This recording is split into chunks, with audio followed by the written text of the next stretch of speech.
E que todos digam graças a Deus. Tem uma Bíblia?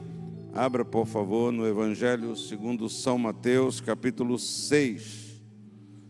Mateus, capítulo 6. A partir do versículo de número 24, eu procedo à leitura, que diz: ninguém pode servir a dois senhores, pois odiará a um e amará o outro, ou se dedicará a um e desprezará o outro. Vocês não podem servir a Deus e ao dinheiro. Portanto, eu lhes digo, não se preocupem com suas próprias vidas, quanto ao que comer ou beber, nem com seus próprios corpos, quanto ao que vestir. Não é a vida mais importante que a comida e o corpo mais importante que a roupa?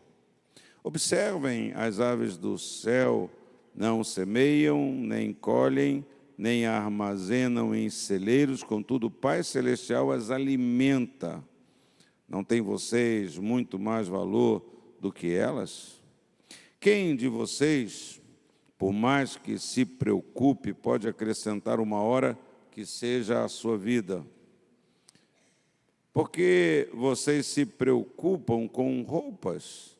Vejam como crescem os lírios do campo, eles não trabalham nem tecem.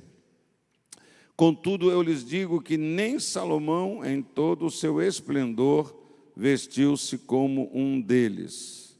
Se Deus veste assim a erva do campo, que hoje existe, amanhã é lançada ao fogo, não vestirá muito mais a vocês, homens de pequena fé? Portanto, não se preocupem, dizendo que vamos comer, ou que vamos beber, ou que vamos vestir, pois os pagãos é que correm atrás dessas coisas, mas o Pai Celestial sabe que vocês precisam delas. Busquem, pois, em primeiro lugar o reino de Deus e a sua justiça, e todas essas coisas lhes serão acrescentadas. Portanto, não se preocupem com o amanhã, pois o amanhã se preocupará consigo mesmo. Basta a cada dia o seu próprio mal. Amém? Que Deus seja louvado pela sua palavra, que Deus fale aos nossos corações. Você pode ocupar o seu lugar. Nós sabemos pela palavra de Deus, neste mundo, que nós temos um inimigo. A Bíblia diz que o diabo, vosso adversário, veio para matar, roubar e destruir. Mas eu tenho pensado muito qual é o meu maior inimigo interior. E já há algum tempo eu tenho tido bastante cuidado e atenção contra esse adversário, muito sutil, muito envolvente e muito perigoso, que é a ansiedade. Talvez há 2 anos atrás, anualmente eu preciso fazer um check-upzinho, uma revisão com o meu cardiologista. Essa semana eu já fiz isso. Na semana passada eu fui ao cardiologista e amanhã vou fazer os 3 exames que ele me pediu. Um exame de sangue. Eu estava em São Paulo ontem, eu estava falando isso lá. Eu acho que eu vou ter que tirar os 3 litros de sangue, porque é tanta coisa que é vista no meu exame, são mais de 30 itens que são verificados no meu exame de sangue. Vai ter que tirar umas 10 ampolas daquela de sangue. Eu vou fazer um eco na sequência, e depois do eco eu vou sair de lá com um holterzinho, um aparelho para monitorar o batimento cardíaco. E há 1 ano e meio, 2 anos atrás, nessa consulta, eu falei para esse meu médico, cardiologista, falei: doutor, acho que o meu grande problema chama-se ansiedade. E desde esse tempo que eu venho observando isso, eu venho observando como que a ansiedade é uma coisa muito ruim. E essa palavra aqui que eu vou compartilhar com você é uma palavra que eu compartilhei comigo mesmo, eu trouxe para a minha vida. E eu penso que nós hoje, os cristãos, com muita frequência, a gente fala assim: eu estou com a vida tão corrida, tão abençoada que eu não tenho nem tempo de ler a Bíblia. Você imagina se a gente não tem tempo de ler a Bíblia, se a gente vai ter tempo de meditar na Bíblia, de parar e de pensar. Sabe uma tarefa legal para você fazer? Você ir para casa hoje, voltar esse texto e sublinhar quantas perguntas tem nesse texto, nesse ensinamento. Tem um monte de perguntas. Aí você vale mais, não vale mais? Você está preocupado com o quê? Por que você está assim? Por quê? Por quê? Várias perguntas são feitas. E as perguntas são muito importantes, né? Um ensinamento feito com perguntas é muito importante para a gente ter entendimento, para a gente parar e pensar. Quando você tem uma pergunta, você tem que refletir para responder a pergunta. Então, essa maneira de Jesus ensinar, ela é muito rica, ela é muito propiciadora, ajudadora para que a gente vá meditar, pensar naquilo que está sendo falado, naquilo que está sendo perguntado. A gente dá a resposta. Porque se você lê o texto e não der resposta nenhuma, sim, não, está certo, está errado, concordo, não concordo, com o ensinamento que Jesus está dando. Então, eu tenho tido esse embate constante com a ansiedade na minha vida. Tenho me disposto a enfrentá-la, tenho me disposto a superá-la, tenho me disposto a não deixar que a ansiedade dite o meu humor, a minha vida, as minhas decisões. Eu digo para você que é uma tarefa constante, que é uma luta diária. A ansiedade não é uma coisa que você venceu e acabou e até nunca mais, não. É um inimigo que você tem que estar sempre atento, ainda mais no nosso mundo, eu estava meditando, eu estava me perguntando assim, como é que as pessoas na época de Jesus ouviam isso? Bom, se Jesus está ensinando isso há 2000 anos atrás, mais de 2000 anos atrás, é porque esse pessoal tinha problema com isso, não é? Eu fiquei pensando sobre isso. Qual era a ansiedade daquele povo? Será que era a inflação? Será que era a taxa de desemprego? Qual era a preocupação das pessoas? Era a nossa, dinheiro, manter a sua vida, manter a sua casa? O assunto aqui, aparentemente, é um assunto só material, não se preocupa com o que você vai comer, com o que você vai... E hoje a gente, de repente, pode ouvir esse ensinamento e falar assim, mas não tem jeito de não me preocupar com isso, eu tenho um filho, eu tenho 2, eu tenho 3. Como que eu não vou me preocupar com o que eu vou dar para o meu filho comer amanhã? Como que eu não vou me preocupar com o pagamento da escola?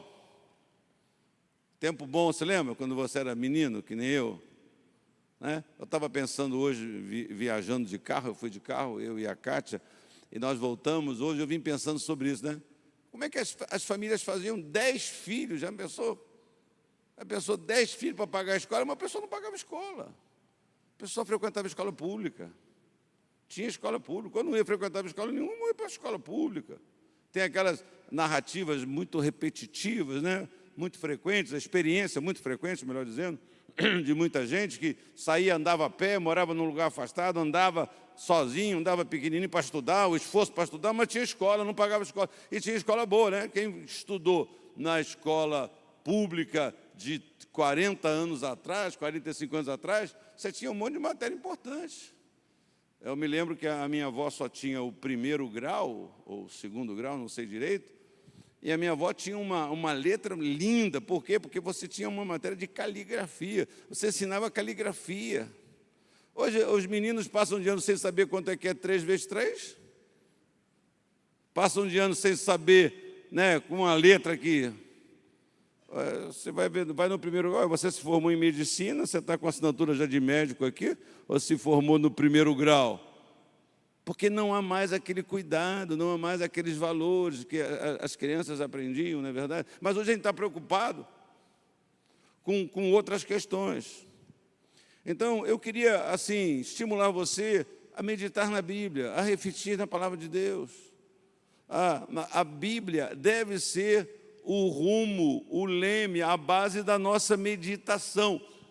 Se você já fez yoga, se você já fez outro tipo de sei lá o que é yoga, se é exercício, se é tal filosofia, tal, conheça-te a ti mesmo. Então você fica lá, para você se achar, né? Eu ouvi alguém dizer que o exercício é você não pensar em nada. Será que as pessoas conseguem? Pelo menos você vai pensar em nada. Não dá nem para parar de pensar, né? Conheça-te a ti mesmo. Mas você sabe que dá para parar de pensar na nossa vida. Como? Quando você lê a Bíblia, você para de pensar em você mesmo. Você se esquece até da sua imagem. Você está ali meditando na palavra de Deus, se alimentando da palavra de Deus. Então, nós temos que parar. A Bíblia fala muito a nossa fé. A fé, ela tem um aspecto prático, lógico, tem que pensar. O culto racional. O culto não é um culto emocional só. É claro, ninguém pode arrancar as emoções da gente. A gente se emociona. Você se emociona no culto, você se emociona com o hino, você se emociona com o Espírito Santo, você se emociona com a palavra de Deus, você se emociona com um cachorrinho morto na estrada, você se emociona com um gatinho, você se emociona com um monte de coisa. Mas e não tem como tirar isso, né? Então, mas é a nossa cabeça. Se você tiver um relacionamento com Deus só emocional, você vai ser manipulado. Você tem muita chance de ser manipulado. Você não põe sua cabeça para funcionar. Então, eu queria que nós olhássemos aqui para algumas coisas que Jesus está dizendo. E a primeira verdade racional que eu posso tirar daqui, que Jesus está ensinando, é que a ansiedade, querido, é uma coisa incoerente. Incoerente. Você sabe o que é uma coisa incoerente? Não é coerente. Não tem ligação, não tem sentido, não tem sequência. Ele diz aqui, portanto, eu lhes digo, não se preocupem com a sua própria vida, quanto ao que comer ou beber, nem com o seu próprio corpo, quanto ao que vestir. Não é a vida mais importante que a comida? É. Então, se a vida, quem está vivo aqui, diga, graças a Deus eu estou vivo. Mas se você tem o mais importante, não tem muita coerência você se preocupar, porque isso não vai resolver nada. Não é o corpo mais importante que a roupa? Né? Aliás, os antigos, não sei se você tem essa coisa. Não, eu já ouvi de algumas pessoas isso no curso da minha vida. Não, a roupa que eu vou ser enterrado está separada. Caramba! Não estou fazendo pouco disso, mas... Você acha que quando eu morrer eu vou falar, pô, pessoal, essa roupa está feia? Né? Então, a vida é mais importante.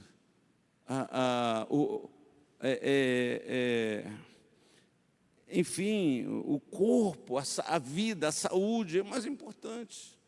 Então, não é uma coisa coerente. Você está totalmente mal, está preocupado. Não é muito coerente você estar preocupado só na melhor roupa quando você morrer, ou na melhor roupa para isso. O importante é que você está vivo.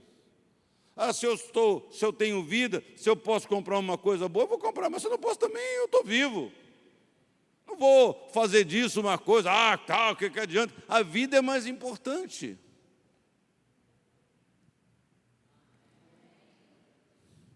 Tem alguém querendo morrer aqui? As pessoas hoje querem morrer. Segunda verdade que eu aprendo é que a ansiedade é irracional. Irracional. Você sabe que tem uma coisa que é irracional? Você sabe que é o medo. O medo é irracional. Né? O medo não, você pode, não tem problema, não, mas eu tenho um pavor. Tenho um pavor. Tem pavor, né? De ficar sozinho. Mas, querido, você está aqui, está na sua casa, no seu quarto. Não, mas abre a janela, eu não gosto de ficar num lugar fechado, porque eu me sinto. A pessoa não está, ela se sente, ela tem medo. Você fala, não tenha medo. Não adianta você falar isso para a pessoa, é uma coisa irracional. A ansiedade também é uma coisa irracional. né? É uma coisa racional. Se eu estou tão preocupado com amanhã, que eu vou fazer isso, que eu vou fazer aquilo, se eu estou preocupado com amanhã, aí Deus vai te consolar, fica tranquilo, você vai morrer meia-noite, você não vai nem fazer exame, você nem vai fazer o concurso, fica tranquilo, você vai morrer. Por que você está preocupado com uma coisa que você não sabe? Então não é muito racional, mas é porque a gente é muito pressionado, a gente se deixa arrastar por essas coisas. É muito complicado, há muita pressão. Não, você tem que ver, não, você tem que isso. O mundo, o trabalho, a vida, a família, todo mundo exerce uma pressão muito grande.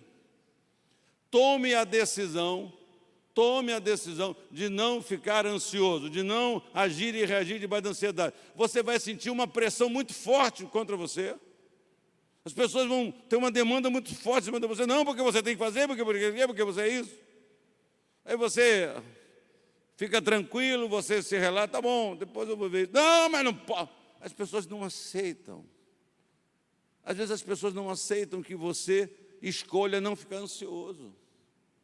As pessoas querem que você fique ansioso.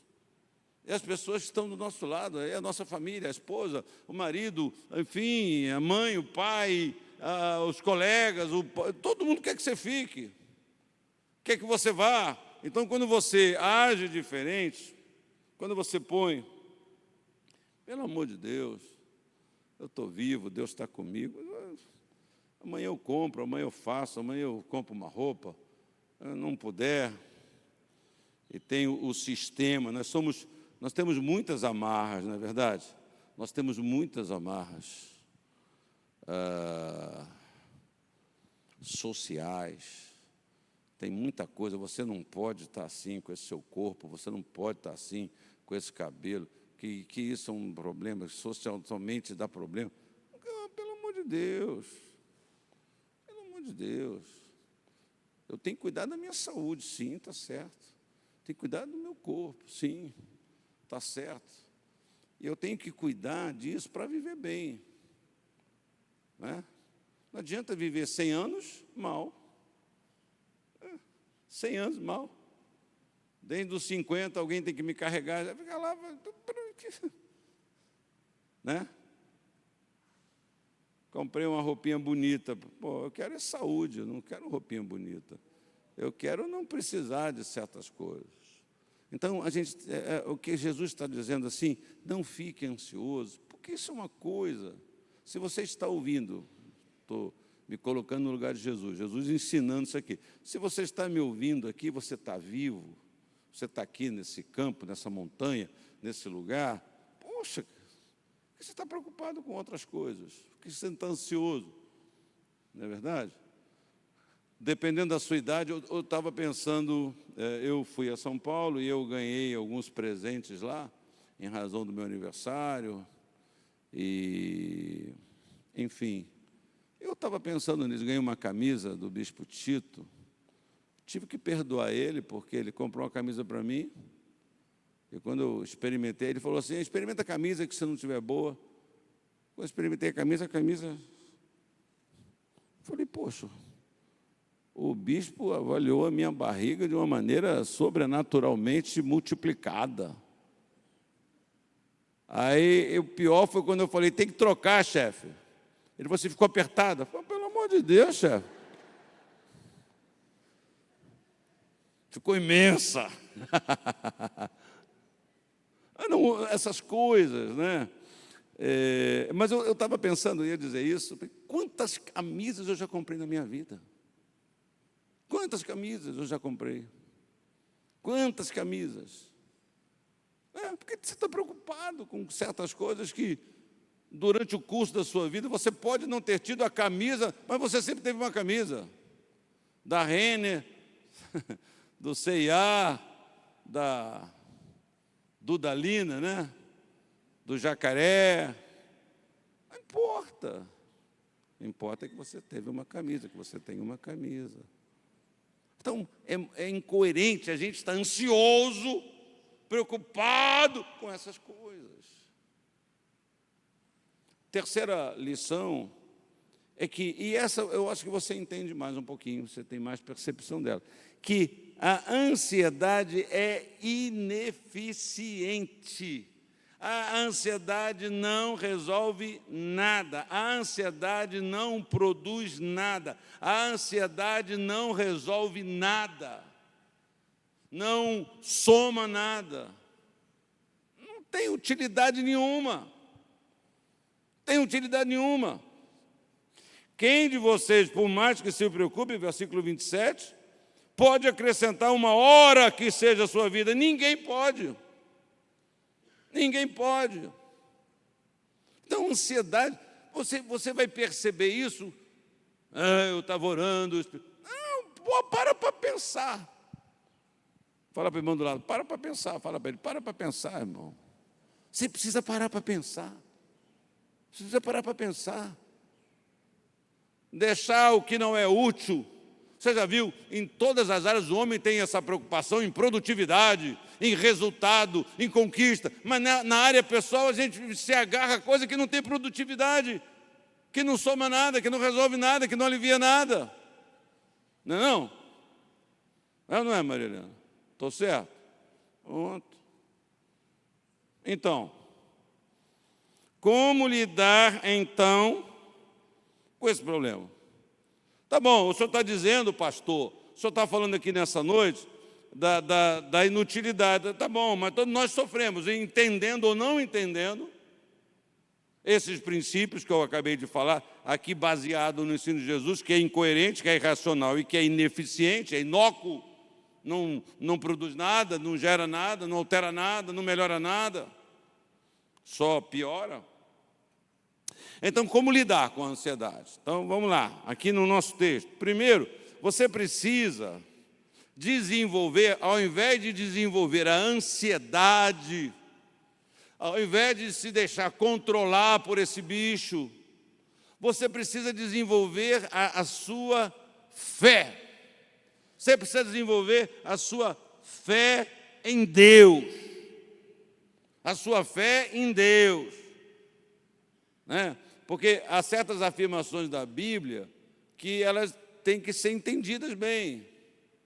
Já mencionei essas coisas aqui. Por exemplo, o bispo Roberto Macalister, fundador da Nova Vida, já é falecido, ele escreveu um livro chamado As Dimensões da Fé Cristã. Você que frequenta a escola bíblica, nós não temos uma matéria sobre fé. Hoje nós vamos estudar a fé. Porque quando você estuda sobre batismo, você está estudando sobre a fé. Quando você estuda sobre dízimo, você está estudando sobre fé. Quando você estuda sobre perdão, você está estudando sobre a fé. A fé, ela permeia todas as coisas. Não é você fazer um estudo da fé, porque a fé. Eu disse já uma vez aqui na igreja, tem muita gente de tanto pensar em fé de um jeito sozinha, excludente dos contextos, acaba tendo fé na fé. Se tiverdes fé como um grão de mostarda, veja o que diz o Senhor, né? Esqueci a letra. Pô, mas se tiveres fé em Deus, se a sua fé em Deus, não é se você tiver fé, porque todo mundo tem fé, até o diabo tem fé. E aí? O que quer dizer isso? Qual o resultado do diabo crer? O diabo também crê. E daí? Quer dizer o quê? Está entendendo, meu irmão? Quem está entendendo? Amém, estou entendendo. Então, precisa desenvolver, então, a sua fé em Deus. Se Deus veste assim a erva do campo, você precisa acreditar que é Deus que veste a erva do campo. Os campos são decorados pelas ervas do campo. São para quem? Para as aves? São, né? Para as aves comerem as suas sementes. Para Deus. Né? Agora você pode olhar de cima o campo, você pode andar de avião. Mas antes o homem não tinha essa tecnologia para olhar e falar, que lindo, lá na rocha, lá em cima, qual a utilidade? Lá no penhasco nasceu uma planta lá e tem uma florzinha lá, quem é que viu aquilo? Nasceu linda, maravilhosa, foi Deus. Deus que o mundo é o seu jardim, Ele é o dono da criação, não é verdade? Então, se Deus faz isso, que hoje existe, amanhã lançado no fogo, não vestirá muito mais a vocês, homens de pequena fé. Aliás, eu tenho, assim, pensado um pouquinho, né? Não me considero um grande pensador, eu sou um pensador para mim mesmo, pensador para minha curiosidade humana e pessoal. Mas sobre fé, eu estou tentando pegar algum fiozinho da diferença entre uma fé pequena e uma fé fraca. Quando Jesus fala assim, homens de pequena fé, como é que a gente ouve isso? É uma crítica ou um despertamento? Pensa. Você já viu que a gente ouve muito mal? Às vezes as pessoas nos exortam, nos corrigem para nos animar e a gente resiste. Já pensou nisso, né? Pô, que é isso, pô? Eu sou bispo. Como é que o pastor? Como é que o Zé Maluco da rua vai falar comigo alguma coisa? Bom, tem que perguntar lá para o profeta, que a mula exortou ele. Não é? A mula não exortou ele? Pronto, por que não pode ser com a gente também? Mas a gente às vezes resiste, porque a gente olha para a fonte, a gente olha para a pessoa, a gente olha para o nível, a gente olha para a simplicidade, a gente olha para um monte de coisa. Então, às vezes a gente não pega, não aprende, resiste, não olha com os bons olhos. Então, eu vou voltar.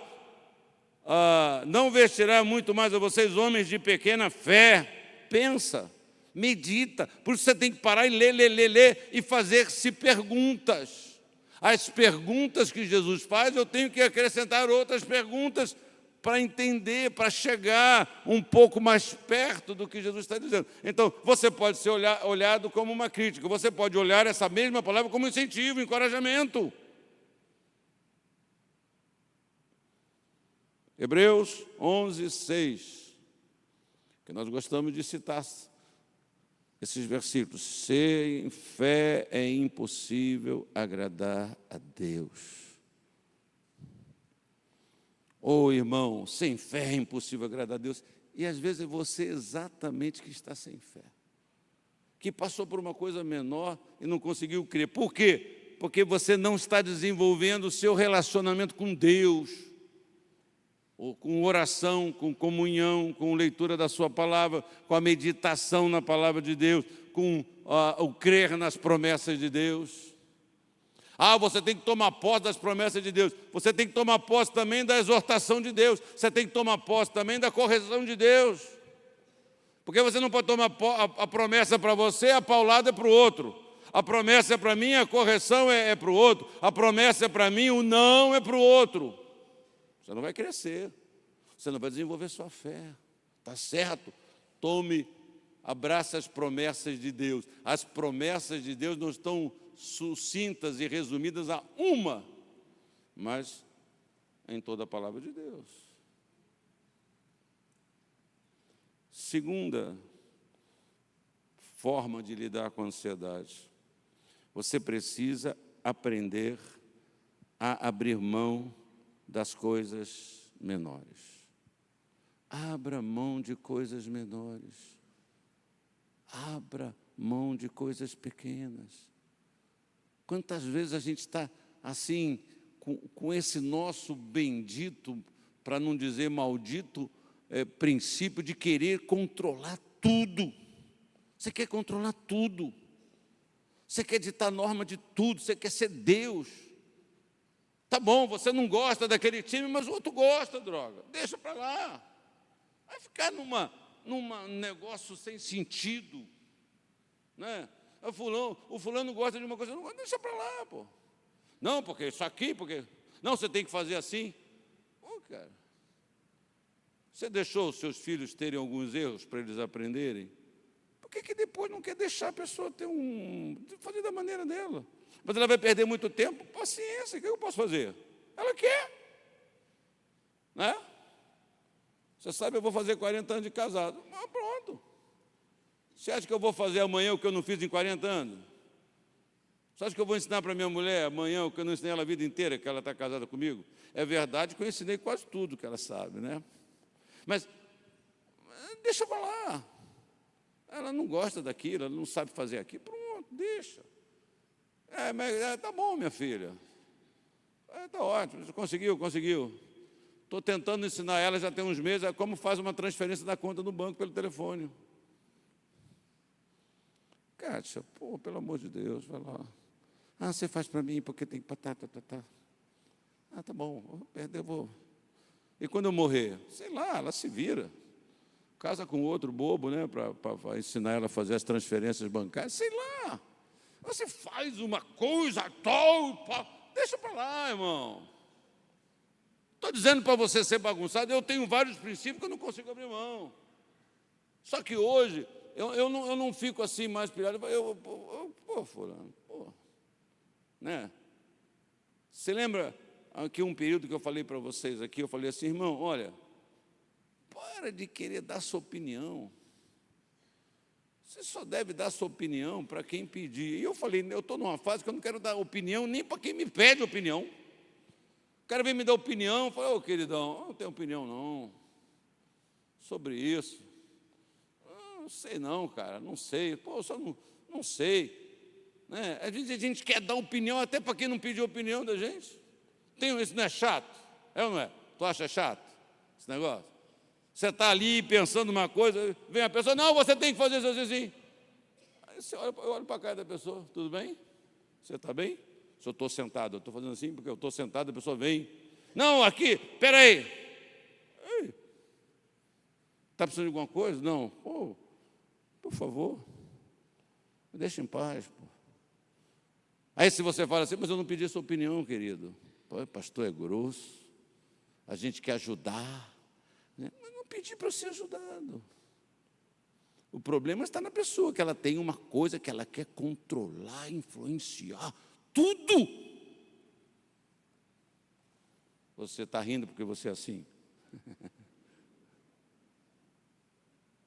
Daí vem aquela coisa assim, rapaz, fulano é chato.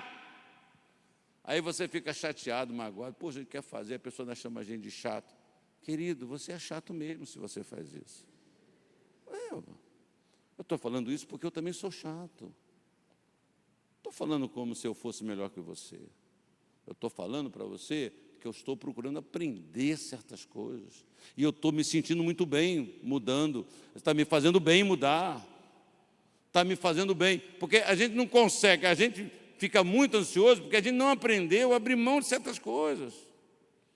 Portanto, não se preocupe dizendo o que vamos comer, o que vamos beber, o que vamos vestir. Tá bom, sei lá. Né?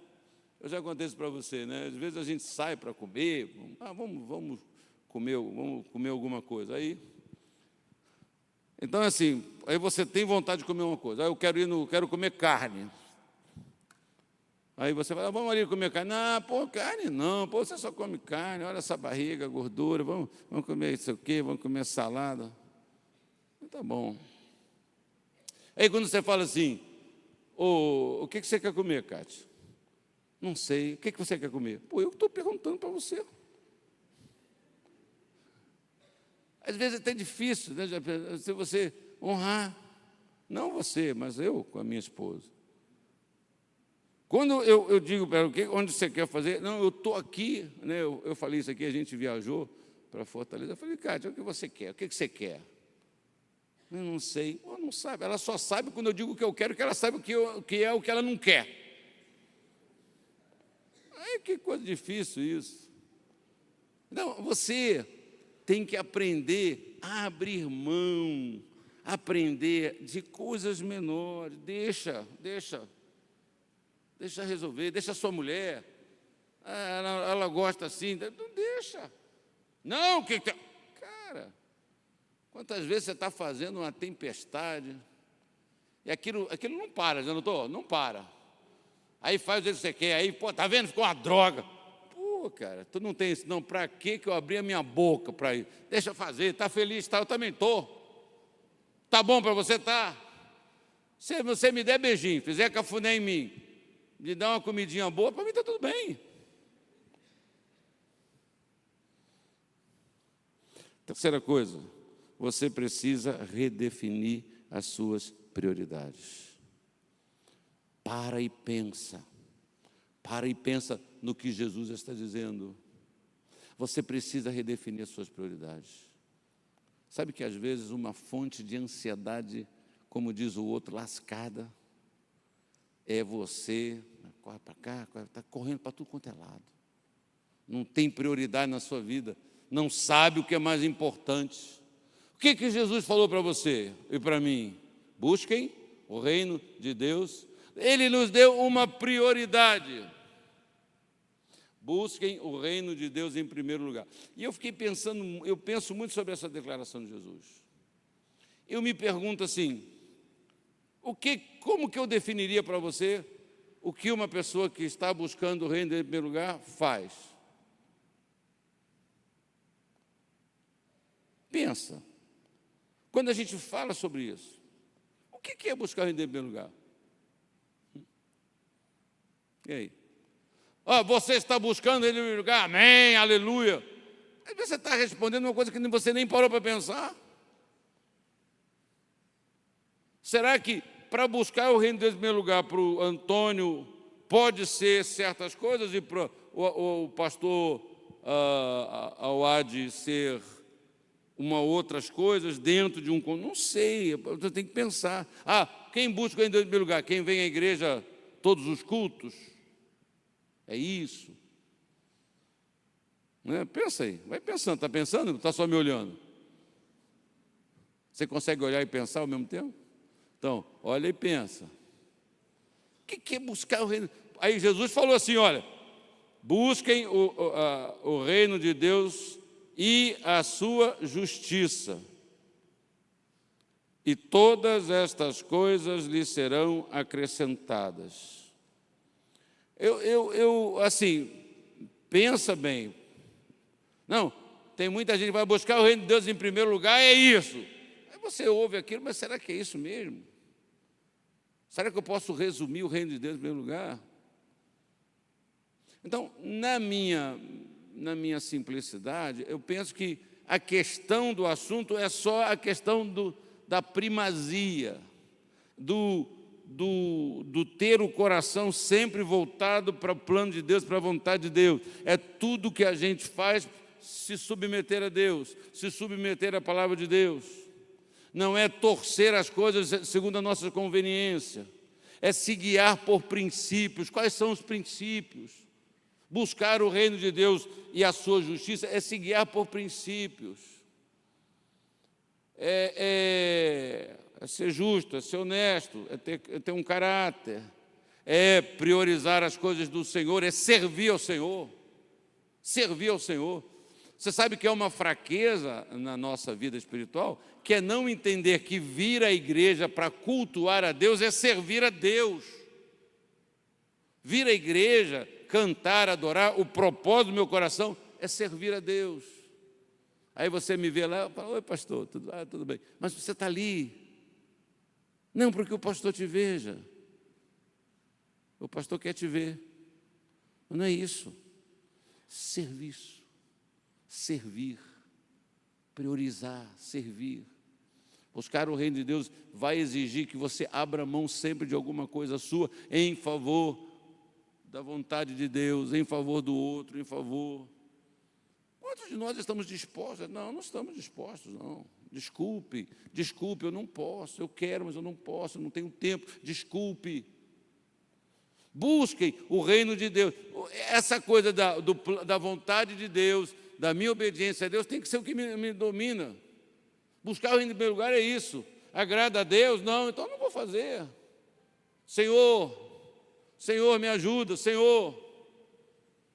Essa deve ser uma constância. Então você precisa redefinir as suas prioridades. Se eu perguntar para você, que eu não vou fazer isso especificamente, você deve parar e pensar, quais são as minhas prioridades hoje, de vida? Quais são as suas prioridades? O reino de Deus é a sua prioridade, a vontade de Deus é a sua prioridade, ou a sua vontade, a sua satisfação. Pensa. Senão, queridos, a gente vai cair naquela postura do fariseu publicano. Ah, eu dou o dízimo, eu não sou que nem esse, eu dou o dízimo, eu sou isso, sou aquilo, faço isso, venho à igreja todos os cultos, sei lá, o que a gente pode pensar. Não é? Então, você quer vencer a ansiedade? Numa outra forma, seria assim: não tenta abraçar o mundo com as pernas, né? Às vezes a gente quer atender tudo, não vai dar. Você tem que, às vezes, sacrificar uma coisa que você gosta, uma coisa que é boa para você, né? A minha esposa agora adora fazer crochê. Frequenta um grupo de senhoras num ateliê e a maioria não é evangélica. E ela gosta, e ela vai. Agora a gente sai, ela compra uns troços assim, eu saía para aquelas velhinhas lá, sua não, né? Compra bombom para levar para... Pô, fica querendo que eu pague tudo. Eu já contei isso aqui, eu ganhei um bolo aqui, Dia dos Pais.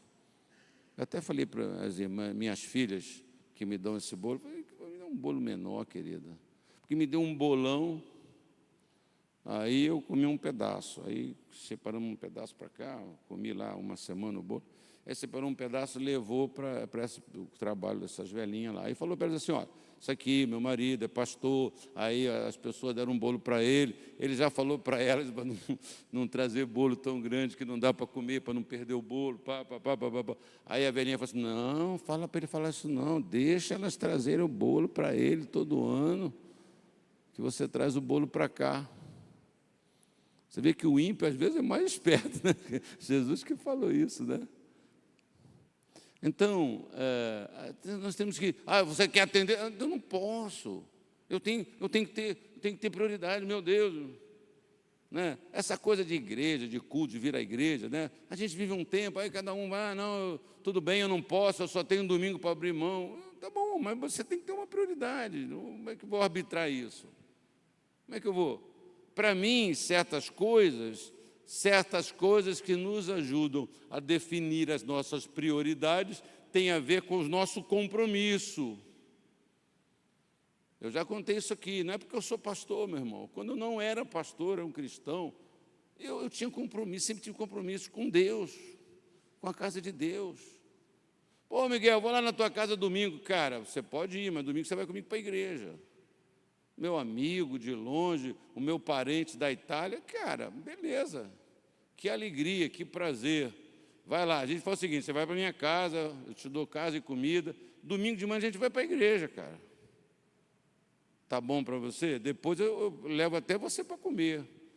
Peço para alguém fazer uma comidinha na minha casa para você. Mas eu tenho compromisso. Ou você pode ir no meu... Cara, domingo eu não posso. É porque eu sou pastor. Sempre foi assim. Tanto que a minha família, pô, Miguel, meus irmãos, pai do meu pai, tanta gente, eu não posso, querido, nem me convida, porque sabe que eu tenho um compromisso. Mas eu comecei colocando isso de um jeito, pronto, agora não tem mais trabalho com isso. Poxa, eu queria que você fosse, mas eu sei que domingo você não vai. Querido, parabéns, que felicidade, depois eu te dou até presente, mas aí eu não posso. Está entendendo? Isso é uma coisa pessoal, né? Mas que tem a ver. Buscar o reino em primeiro lugar tem a ver com definir as nossas prioridades. Então, vou terminar. Viver o hoje, não viver o estresse do amanhã. Estresse, ansiedade, primeiro fruto da ansiedade, o estresse, isso é comentado no Facebook, você que anda no Facebook. A ciência comprova que tem jovem infartando com novo por causa de estresse. Os malefícios dessa ansiedade, né? E aí nós temos o ensinamento de Jesus 2000 e tantos anos atrás. Então, portanto, não se preocupem com o amanhã. Ora, Ou eu não sei como é que vai ser amanhã, Senhor. Aí Jesus fala assim, não se preocupa com amanhã.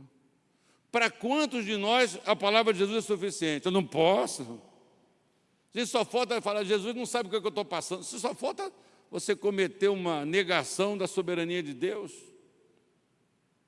para não obedecer, para não se preocupar com amanhã.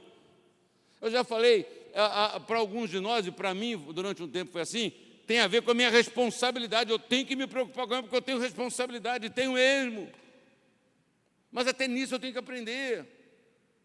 Tenho que aprender. O fato de ter responsabilidade não significa que eu tenho que morrer antes da hora. Eu tenho responsabilidade, mas eu tenho que aprender a confiar em Deus também, nas responsabilidades. Basta a cada dia o seu próprio mal.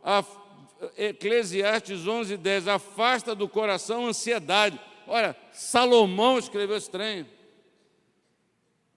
Eclesiastes 11:10, afasta do coração a ansiedade. Oh, Senhor, tira essa ansiedade, Pai. Aí o Pai, tá bom, afasta você a ansiedade. Então a pergunta é, você sabe afastar a ansiedade do seu coração? Às vezes você está tentando afastar a ansiedade do meu, você não sabe afastar do seu. Afasta tu, afasta você a ansiedade do seu coração. Então, há uma área nessa questão que está na minha mão.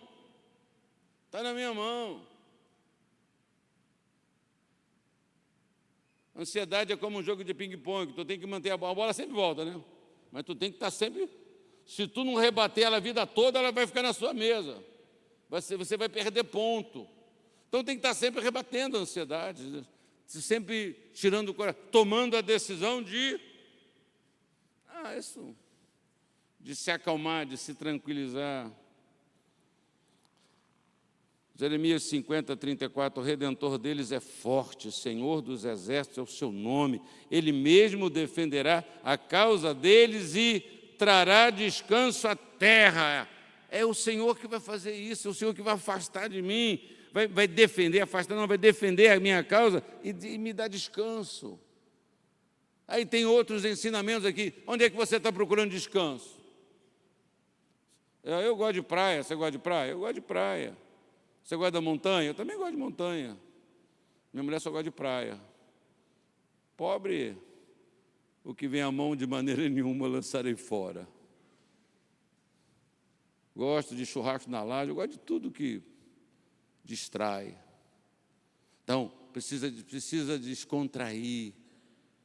Está certo, precisa de lazer. Está certo. Mas o Senhor trará descanso. Tem uma força nisso que só em Deus você vai achar. Tem um descanso que não está em nós e dentro de nós, ele está lá naquele lugar, à beira da lagoa, que lindo. Aí você bate uma foto e bota lá a natureza divina. Eu vejo lá no Facebook, aquele sol, pôr do sol, que lindo, como é bonita a natureza. Sim, mas você vem embora e aquela paz fica lá. Aí você vê a foto, puxa, fica ansioso, preciso voltar lá. Descanso é em Deus. Segundo a Epístola de João, capítulo 1:13, a graça, a misericórdia e a paz da parte de Deus, de Jesus Cristo, seu Filho, estarão conosco em verdade e em amor. Então, querido, leia esse texto em casa. Não agora com esses pontos que eu te dei, deixe esses pontos de lado. Quem sabe você vai poder acrescentar mais alguns pontos nesses pontos que você ouviu. Vá lá e leia, vá lá e responda aquelas perguntas. Leia a Bíblia com meditação. Você vale mais, eu tenho mais valor que pardal, que pássaro, que ave do céu. Eu tenho mais. E você sabe que a força é a dependência. Você sabe que, eu já disse isso aqui, né?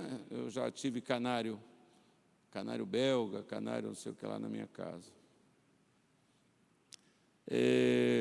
Mas você sabe que o pardal é muito mais resistente e forte do que um canário. Por Por quê? Porque ele come. Adoro ver pardal entrar no restaurante para comer arrozinho debaixo da mesa. Né? Não é legal? Aí eu fico olhando aquilo e falo assim, pois é. Então, se você soltar um canário, ele vai morrer. Ele vai morrer. Porque o canário você tem que botar vitamina, tem que trocar isso, tem que cortar a unha dele. Quem é que corta a unha do pardal mesmo? Né? Vamos orar? Curva a sua cabeça, fecha os seus olhos. Queria que nós vamos tomar ceia. Eu peço que meus irmãos que vão servir venham nos ajudar. Pensa nisso, meu irmão. Ora sobre isso. Talvez o seu grande mal que você está lidando não seja o mesmo que eu. Essa palavra veio ao meu coração para mim. Estou aplicando na minha vida.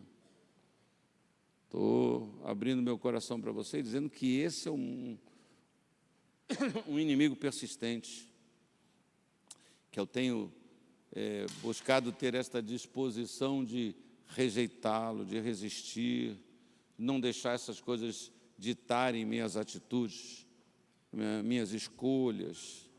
Não é? Eu falei, acho que foi domingo aqui, né, que essa palavra que tem me guiado, Deus está no controle.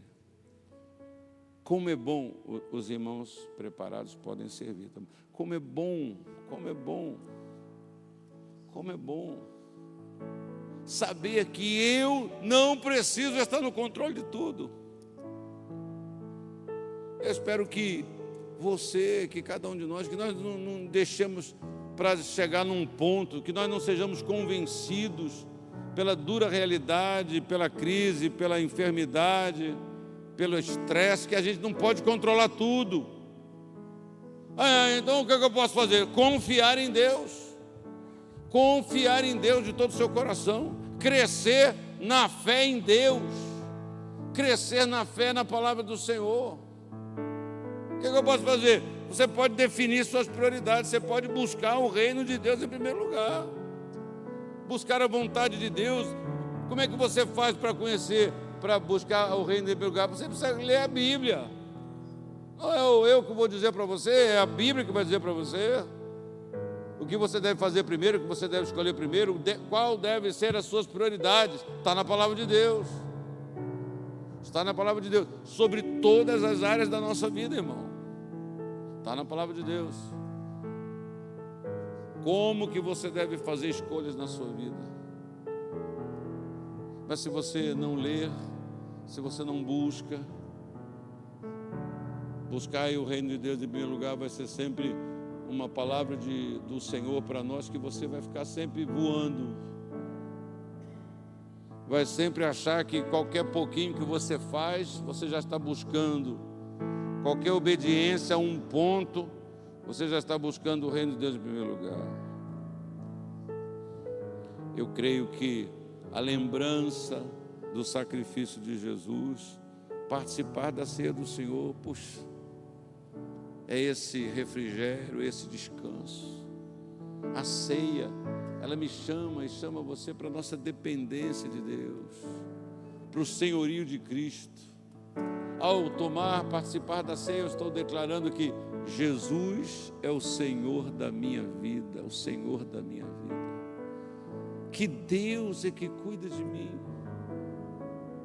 Eu não cuido para Deus cuidar de mim, eu só obedeço, eu só creio. Esse assunto está na mão dele. Porque Deus tem cuidado de vós. Deus vai ter cuidado, Deus terá cuidado. Não, Deus tem cuidado de vós. Eu preciso caminhar desta forma. Eu preciso obedecer Jesus. Tá bom. Mas amanhã nós vamos. Amanhã nós vamos no médico, amanhã nós vamos fazer o exame, amanhã nós vamos caminhar. E depois da manhã, vai ser como Deus dirigir e agir. Porque Deus sempre pode mudar tudo num minuto para o outro. Deus, Ele exalta e abate, Deus muda diagnóstico, Deus determina, Deus opera, Deus cura, Deus conserta. Não tem nada que Ele não possa fazer. Nada que Ele não possa fazer. Então eu escolho crer nele. E se acontecer algo mais complicado, Deus, Ele suprirá. Deus, Ele suprirá. Assim como eu creio que a maioria de nós já passamos por coisas que nós nunca pensamos que ia ter condição de passar, mas você já passou. E a gente fala muito isso, né? Às vezes a trombada é tão forte, meu Deus, eu nem sei. Pois é. Mas é preciso que a gente saiba, que a gente diga, o meu Deus me livrou. É preciso que a gente tenha um entendimento, mesmo que a gente lutou com o leão, mesmo que a gente lutou com o urso, a gente precisa ter um entendimento que Davi diz, mas Deus me livrou da mão do urso, Deus me livrou da mão do leão, que o leão veio atacá-lo e teve um infarto, caiu, não, ele enfrentou, ele lutou.